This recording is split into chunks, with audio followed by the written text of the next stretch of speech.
बलांगीर जिलार सर्वप्राचीन ऐतिहासिक धरोहर रानीपुर झरियाल को पुणी थे तार गौरव फेर आने डबल इंजिन सरकार तत्परता सह नहीं सरकार यह प्रसाद योजन सामिल कर उन्नतीकरण विकास करने एक कमिटी गठन कर तेज यह ओडिशा पर्यटन कमिशनर तत्वावधान में कॉन्फ्रेंस हॉल एक बैठक अनुष्ठित हो जाइए। उक्त बैठक में प्रथम भाषी मध्यम होता प्रस्ताव गुड़िक या डीआरओ छाया को मध्यम देखाई तार रूपरेख केमी दायित्व थिबा अधिकारी स्वागत जेना संपूर्ण विवरणी उपस्थापना करते अन्य आभासी माध्यम बलांगीर सांसद संगीता कुमारी सिंधु, बलांगीर जिलापाल गौरव शिवाजी ईश्वरवाल, उपजिलापाल रेहान खेती, बंगमुंडा बीडीओ बासंती सेडीक सह बहु प्रशासनिक अधिकारी सामिल थे। सेहीपरि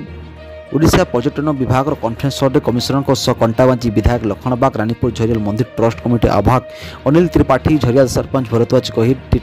सिंधेकेला समिति सभ्य भोलानाथ बेहरा, ओलंडा पंचायत पूर्वतन सरपंच अर्जुन यादव, हेमंत साहू, योगेश अग्रवाल, सुशांत थानापति, राकेश बेहरा प्रमुख उपस्थित थे।